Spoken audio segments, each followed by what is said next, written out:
So Ben Lindsay of Pro Football Focus rated the edge defenders as teams. Here you go. Number one in the 49ers, Nick Bosa, D Ford, and Eric Armstead. How about this? Myles Garrett and Olivier Vernon, the second in the NFL. That's what I'm talking about.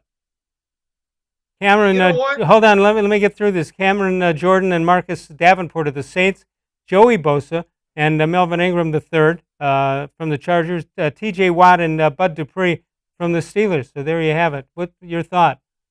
As for Vernon, according to Lindsay, the Giants shipped him to Cleveland with the narrative that he massively underperformed the lucrative contract they signed him to.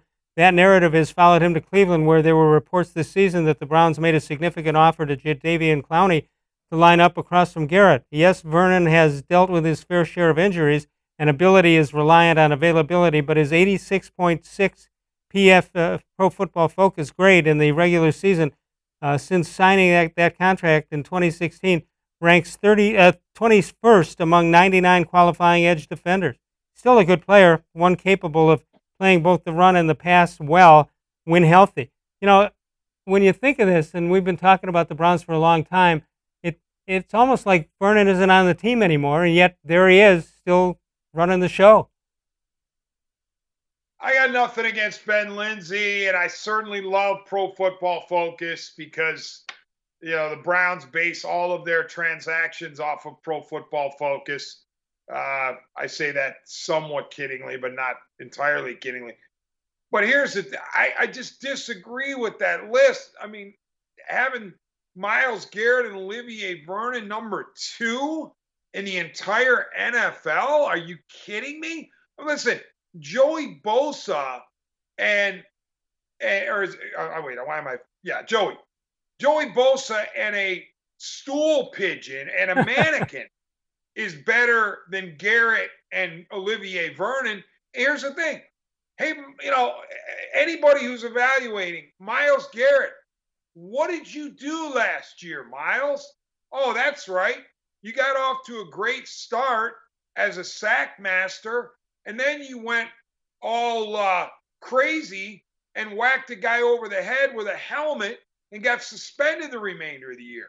To me, he's got to prove himself again. Sorry. All right. Don't you realize what kind of a talent Myles Garrett is? You got to prove it again, dude. Now, when you get suspended for something like that, you need to prove it again.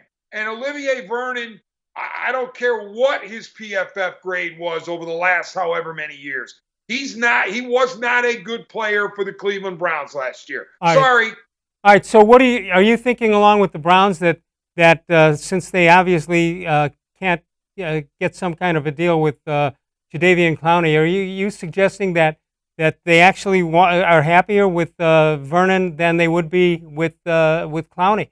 I mean, Clowney already told them he doesn't want to come to Cleveland, and Cleveland doesn't give up, and I give him credit for that because that could have been a negotiating ploy. But would you be happier with Vernon or with Clowney? Great question. I just got done knocking Vernon, so I would have to say I'm good with Clowney as long as he's motivated, but that's a big caveat. I understand that. I can see why Clowney would not accept anything to this point because he's still looking for more cash. So I wouldn't automatically say, it's over at any location, including Cleveland.